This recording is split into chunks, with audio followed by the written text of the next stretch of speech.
Hello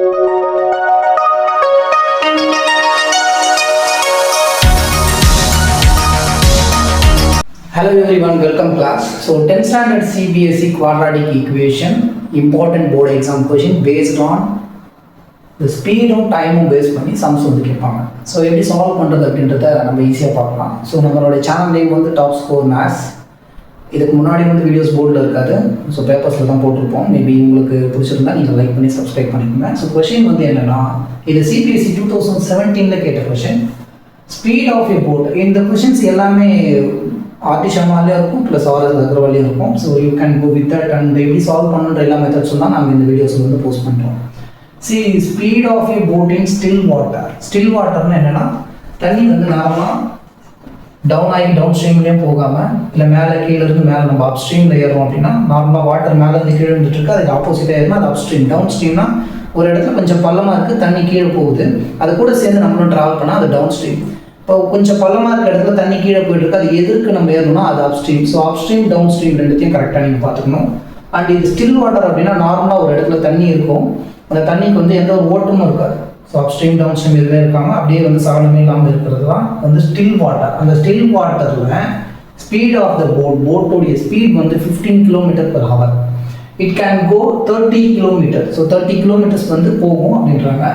up stream and return down stream. So அப் ஸ்ட்ரீமில் போயிட்டு இப்போ தண்ணி மேட்லேருந்து கொஞ்சம் கீழே வர மாதிரி வந்துட்டு இருக்கு, என்ன பண்ணுறது, போட் வந்து அப் ஸ்ட்ரீமில் போயிட்டு ரிட்டர்ன் ஆகுது. ரிட்டர்ன் ஆகும்போது டவுன் ஸ்ட்ரீம், ஏன்னா தண்ணி அங்கேருந்து இங்கே வந்துட்டு இருக்கு, டவுன் ஸ்ட்ரீமில் வராங்க. இப்படி வரும்போது இது ஒரிஜினல் பாயிண்ட் எங்கேருந்து ஸ்டார்ட் பண்ணாமல் அந்த பாயிண்ட்டுக்கு they will come back again. Okay, so in 40 hours 4 hours 30 minutes, 4 மணி நேரம் 30 நிமிடங்கள், 4 hours 30 minutes வந்து போயிட்டு திரும்பி வந்துடுறாங்க. அப்படி இருக்கப்போ ஸ்பீட் ஆஃப் த ஸ்ட்ரீமுடைய ஸ்பீட் என்னன்னு கேட்குறாங்க. ஸோ ஃபஸ்ட்டு நமக்கு ஸ்பீடுக்கு ஃபார்முலா தெரியும். ஸ்பீடுனா என்னன்னா distance travelled by time taken, S/T சொல்லுவோம், ரைட்டுங்களா? எப்பவுமே கொடுத்த கொஸ்டினுக்கு என்ன கிவன் டேட்டா இருக்கோ அதை ஃபர்ஸ்ட் எழுதிக்கோங்க. கிவன் டேட்டாவை சொல்யூஷன் என்ன கிவன் டேட்டா இருக்குது, கிவன் டேட்டா எழுதுகிறோம். Speed of the boat in the still water. இப்போ இது வந்து போட்டோடைய ஸ்பீடு. சரி, போட்டுன்னு எழுதி நான் என்ன பண்ணுறேன், இந்த ஸ்பீடுன்னு எழுதிக்கலாம். போட் ஸ்பீடு, போட்டோடைய ஸ்பீட் வந்து எவ்வளோ கொடுத்துருக்காங்கன்னா 15 km/h கொடுத்துருக்காங்க. It can go 30 km. இந்த 30 km என்னன்னா போயிட்டு திரும்பி ரிட்டர்ன் வர்றது தான் சொல்லியிருக்காங்க. ஓவராலாக 30 km வந்து up stream and down stream. இங்கே பாருங்க, up stream and return down stream 30 km போயிட்டு திருப்பி வருது, ரெண்டுமே சேர்த்து தான் அந்த டிஸ்டன்ஸ். அப்போ ஓவராலாக இந்த இடத்துல டிஸ்டன்ஸ் நம்ம யூஸ் பண்ணுறது, இந்த இடத்துல ஸ்பீட், டிஸ்டன்ஸ், டைம் மூணுமே சேர்த்து தான் அதை பேஸ் பண்ணி தான் சம்ம சால்வ் பண்ணுறோம். அப்போ நமக்கு டிஸ்டன்ஸ்னா என்ன, ஸ்பீட்னா என்ன, டைம்னா என்ன, இந்த மூணுமே ரிலேட் ஆகி வரணும். இந்த மூணு டேட்டாவும் நமக்கு கரெக்டாக வந்து வெர்ஜ் ஆகுதுன்னு செக் பண்ணிக்கோங்க. ஸோ இந்த 30 km என்னன்னா டிஸ்டன்ஸ், ஓவராலான டிஸ்டன்ஸ் இதுதான். போட் வந்து எவ்வளோ டிஸ்டன்ஸ் வந்து போகுது வருது அப்படின்னா 30 km, 30 km. Okay, up and down. Original பாயிண்ட்டுக்கு வந்துருக்காங்க. 4 hours 30 minutes கொடுத்துருக்காங்களா? ஓகே, இந்த 4 hours 30 minutes, இந்த 4 hours 30 minutes நான் என்ன பண்ணணும், ஓவராலாக மொத்தமாக வந்து எடுத்துகிட்டு வரணும். ஒரு ஹவராகவே கன்வெர்ட் பண்ணினா மினிட்ஸாக வச்சுக்காதீங்க, ஹவர்ஸாக கன்வெர்ட் பண்ணுங்க. இந்த ½ an hourன்றது என்ன சொல்லணும், ½ an hour சொல்லுவோம். 30 minutes இது ஒரு ½ an hour, இது ஒரு 4 hours. ஸோ 4.5 hours எழுதிக்கலாம் அதுக்கு. ஓகே, ஓவராலாக ஒரே யூனிட்ல மென்ஷன் பண்ணுறோம். 4 hours அது ஹவரில் இருக்குது, 30 minutesனா அரை மணி நேரம், ½ an hour சொல்லுவோம். ஸோ 4.5 hoursன்றது 4/1/2 hours எழுதிக்கலாம். இந்த இடத்துல டைம் வந்து நமக்கு என்ன தெரிஞ்சிச்சு, இப்போ டைம் வந்து 4/1/2 இது வந்து ஹவர்ஸில் இருக்குது. ஓகே, இப்போ நமக்கு டிஸ்டன்ஸ், ஸ்பீடு, டைம் மூணுமே தெரியும். பட் இப்போ அப்ஸ்ட்ரீம் அண்ட் டவுன் ஸ்ட்ரீம் ரெண்டு கொடுத்துருக்காங்க. இப்போ அப்ஸ்ட்ரீமோடைய கண்டிஷன் என்னன்னு நமக்கு தெரியும். அதுதான் ஃபர்ஸ்ட் அப்ஸ்ட்ரீம்னா என்னன்னு நான் உங்களுக்கு வந்து சொன்னேன். ஸோ அப்ஸ்ட்ரீமில் என்ன ஆகும் அப்படின்னா, தண்ணி வந்து நம்மளுக்கு எதிர்க்க வந்துட்டு இருக்கும் ஓட்டம், நம்ம வந்து அதை தாண்டி அப்படியே ஏறி போகும். அப்போ நம்ம போகிற ஸ்பீட் என்ன ஆகும்னா கம்மியாகும். இப்போ ஒரு இடத்துல இருந்து மேலே இருந்து பைக்கை நம்ம கீழே இறக்குறோம், ஒரு டவுன் பேர்ட்ஸில் இருக்க டிஸ்பிளேஸ்மெண்ட் என்ன ஆகும்னா, பைக்கை நம்ம இறக்கும் போது பைக்கை ஸ்டார்ட் பண்ணி ஓட்டணும் அவசியம் இல்லை, நம்ம மேலே இப்படி சும்மா உட்காந்துட்டு போகும்போது என்ன கீழே சர்ன்னு போகும். அதுக்கு காரணம் என்னன்னா, அதுவே நம்மளுக்கு தள்ளி விடுது. அப்போ அது ஒரு ஸ்பீட் என்ன ஆகும்னா நம்ம நார்மல் ஸ்பீட் கூட ஆட் ஆகும். டவுன் ஸ்ட்ரீமில் ஸ்பீட் வந்து ஆட் ஆகும்.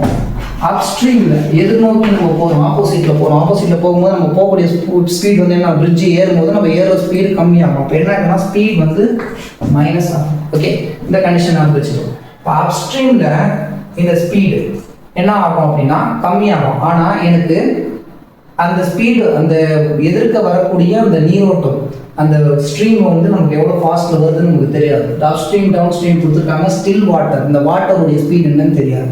ஸோ நம்ம என்ன பண்ணலாம்னா இந்த வாட்டருடைய ஸ்பீடை வந்து நம்ம எக்ஸ்ன்னு வந்து கன்சிடர் பண்ணிப்போம். சரிங்களா? ஸ்பீட் ஆஃப் வாட்டர், இப்போ ஸ்பீட் ஆஃப் வாட்டர், வாட்டருடைய ஸ்பீட். வாட்டர் வந்து கான்ஸ்டண்ட்டாக ஒரு இடத்துல இருந்து கீழே வந்து அருவி வந்து விழுது அப்படின்னா அது மேலேருந்து கீழே வர்றது ஒரே ஸ்பீடு தான். அந்த ஸ்பீடுக்கு நம்ம ஆப்போசிட்டாக போகணுன்னா என்ன ஆகும்னா மைனஸாக அதே எடுத்துப்போம். அண்ட் அதே ஸ்பீடில் நம்மளே அதே டிஸ்டன்ஸில் அதே மாதிரி அந்த ஒரு டைரெக்ஷன்லேயே நம்ம ட்ராவல் பண்ணி வரும்போது அந்த ஸ்பீட் நம்ம கூட ஆட் ஆகிடும். ஸோ அதனால் இந்த இடத்துல ஸ்பீட் ஆஃப் த வாட்டர் கான்ஸ்டண்ட்டாக என்ன நம்ம எடுத்துக்கிறோம்னா நமக்கு என்னன்னு தெரியாது. we have taken it as x km/h எடுத்துக்கிறோம். அது என்னன்னு தெரியாது. இப்போ அப்ஸ்ட்ரீமில் என்ன ஆகும், இன்னும் அப்ஸ்ட்ரீமில் போட் வந்து போகுது. அப்போ அப்ஸ்ட்ரீமில் போட்டோடைய ஸ்பீட் என்னன்னு நமக்கு தெரியும். ஓகே, போட்டோட ஸ்பீட் என்ன ஆகும்னா ஸ்பீட் ஆஃப் த போட் ஒரு 15 km ஸ்பீடில் போகுது. ஆனால் அப்ஸ்ட்ரீமில் போகிறதுனால எதிர்க்க போகிறதுனால அந்த 15லேருந்து இந்த எதிர்க்க வரக்கூடிய அந்த வாட்டரோட ஸ்பீட் வந்து அந்த ஸ்பீடை ரெடியூஸ் பண்ணும். So 15 - x ஹவர்ஸ்ன்னு எடுத்துக்கோம். 15 - x km/h. இது வந்து அப்ஸ்ட்ரீமுக்கு. இப்போ அப்ஸ்ட்ரீமோடைய ஸ்பீட் தெரியும், டிஸ்டன்ஸ் தெரியும், டைம் வந்து நம்ம வந்து கால்குலேட் பண்ண போகிறோம். ஸோ டைம் வந்து ஓவராலாக நமக்கு 4.5 hours கொடுத்துருக்காங்க. அண்டு போயிட்டு வர ரெண்டு டைம் எவ்வளோ கொடுத்துருக்காங்கன்னா 4.5 hours கொடுத்துருக்காங்க. அப்போ அப்ஸ்ட்ரீமுக்கு போயிட்டு டவுன் ஸ்ட்ரீமில் வரக்கூடிய ரெண்டு டைமும் நம்ம ஆட் பண்ணோம்னா அது வந்து 4.5 hours minutes. சரி, நமக்கு என்ன டேட்டா இருக்கோ நம்ம வந்து அப்படியே எடுத்து speed is equal to distance by time taken formula substitution பண்ணுங்க. இப்போ ஸ்பீடுன்றது நமக்கு 15/x, 15 - x equal to distance. ஒரே டிஸ்டன்ஸ் தான் கான்ஸ்டன்ட்டாக எல்லாத்துக்குமே. இந்த இடத்துல டிஸ்டன்ஸ் வந்து 30 km போயிட்டு வரதுக்கு.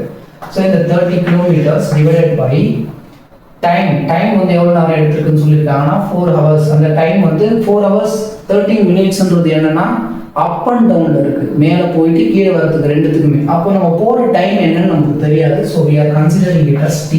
இந்த t எந்த சைட் கொண்டு போயிட்டோம்னா we will get 30 divided by 15 - x. இப்போ இது ஒரு டைம். இது வந்து அப்ஸ்ட்ரீம் உடைய டைம் t1ன்னு எடுத்துக்கோங்க, மேலே போகிறதுக்கான டைம். இப்போ நெக்ஸ்ட் கண்டிஷனில் டவுன் ஸ்ட்ரீம். இப்போ போயிட்டாரு, திரும்பி என்ன பண்ண போகிறாருன்னா ரிட்டர்ன் ஆகுறாரு. ரிட்டர்ன் ஆகும்போது டவுன் ஸ்ட்ரீம், இந்த டவுன் ஸ்ட்ரீம்ல ஸ்பீட் வந்து என்ன ஆகும், அவர் ஆல்ரெடி அந்த போட் போகிற 15 km/h ஸ்பீட், இந்த 15 km/h ஸ்பீட் கூட வாட்டரோடைய ஸ்பீடை ஆட் ஆகி 15 + x ஆகிடும் km/h. ஸோ டவுன் ஸ்ட்ரீமில் வராது, வாட்டரும் ஒரு ஸ்பீடில் ரன் ஆகிட்டு இருக்கு. அந்த ஸ்பீடும் இதோட போட் ஸ்பீடும் ரெண்டு ஆட் ஆகிடுது 15 + x km/h. இந்த இடத்துல டிஸ்டன்ஸ் அதுதான், ஒரே டிஸ்டன்ஸ் வந்து 30 km. ஸோ 30 kmன்றது நமக்கு வந்து ஓவராலாக அவங்க கொடுத்துருக்காங்க. அப்ஸ்ட்ரீம் அவரோட டி வந்து எடுத்தாச்சு. இதுல இருந்து நம்ம வந்து ஸ்பீடோடைய ஃபார்முலாவில் ஸ்பீட் வந்து 15 + x = டிஸ்டன்ஸ் வந்து 30 divided by time taken. Time வந்து நமக்கு இந்த இடத்துல என்ன தெரியாது, டவுன் ஸ்ட்ரீமில் வரக்கூடிய டைம் t1 t2ன்னு எடுக்கும். அவங்க கொஸ்டினில் என்ன கொடுத்துருக்காங்கன்னா ஒரிஜினல் பாயிண்ட்டுக்கு ரிட்டர்ன் ஆகுது. போயிட்டு ரிட்டர்ன் ஆகும்போது அவங்களுக்கு மொத்தமாக ஓவராலாக வந்து 4 hours 30 minutesன்னு சொல்கிறாங்க. அப்போ போயிட்டு வரக்கூடிய மொத்த டைம்னா போகிறதுக்கு ஒரு டைம், வரதுக்கு ஒரு டைம். அதுதான் அப் ஸ்ட்ரீமில் போகக்கூடிய அந்த டைம் எடுத்துருக்கேன் t1ன்னு. டவுன் ஸ்ட்ரீமில் வரது இந்த t1 இங்கே கொண்டு போனோம் அப்படின்னா நெக்ஸ்ட் ஸ்டெப்பில் t2 = 30 டிவைடட் பை 15 + x மாறிடும். ஓகே, நான் இந்த ரெண்டு டைமும் அப்ஸ்ட்ரீம் அண்ட் டவுன் ஸ்ட்ரீம் மேலே போயிட்டு கீழே வர இந்த டைமை ஆட் பண்ணால் தான் மொத்தமாக 4.5 hours சொல்லியிருக்காங்க. So 4.5 hours. அப்போ t1 + t2 ரெண்டுத்தையும் ஆட் பண்ணுவோம். ஆட் பண்ணும்போது 30 டிவைடட் பை 15 - x ப்ளஸ் இந்த டைம் வந்து 30 டிவைடட் பை 15 - x. இப்போ இதை ஆட் பண்ணால் இதுதான் வந்து நமக்கு ஓவராலாக அப் அண்ட் டவுனுடைய டைம், அதாவது 4.5 hours. 4 1/2 என்ன பண்ணுன்னா ஃப்ராக்ஷனாக மாற்றிடுங்க. 4 1/2 இருக்குங்களா, 4 8 + 1 is 9/2 மாறும். ஸோ நெக்ஸ்ட் ஸ்டெப்ல இப்போ இந்த 15 - x இங்கே மல்டிப்ளை பண்ணோம்னா இந்த 15 - x இங்கே 15 + x, இந்த 15 + x இங்கே மல்டிப்ளை பண்ணுங்க, 15 - x இங்கே மல்டிப்ளை பண்ணுங்க. டினாமினேட்டரில் 15 - x 15 + x ரெண்டும் மல்டிப்ளிகேஷன் ஆகும். இது a - b × a + b formula. இப்போ a - b × a + b க்கு ஃபார்முலானா a² - b². 15 ஸ்கொயர் பண்ணுறோம், ஸ்கொயர் பண்ணால் 225. இது வந்து a² - b²ன்றது x² ஆயிடுச்சு. x வந்து ஸ்கொயர் பண்ணியாச்சு. இந்த இடத்துல 15 13 15 3s are 45. ஒரு 0 ஆட் பண்ணுறோம், 450 ப்ளஸ் இருக்கு, ப்ளஸ் இந்த 30 ஆட் ஆகிடும், 30x ஆயிடுச்சு ப்ளஸ் 30x. நவ் ஸோ இதை எடுத்து இங்கே மல்டிப்ளை பண்ணியாச்சு. அடுத்ததை இதை மல்டிப்ளை பண்ணோம். ப்ளஸ் இருக்குது 15 into 30. ஸோ 15 and 30 மல்டிப்ளை பண்ணுறோம். we will get 450. அண்ட் இந்த இடத்துல ப்ளஸ் இருக்குது மைனஸ் இருக்குது. ப்ளஸ் மைனஸ் மைனஸ் ஆகிடும். X into 30 minus 30x.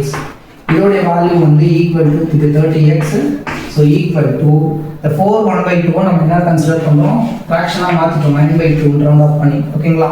இந்த plus 30x minus 30x is getting cancelled and 450 ரெண்டு ஆட் பண்ணும்போது வில் கெட் 900.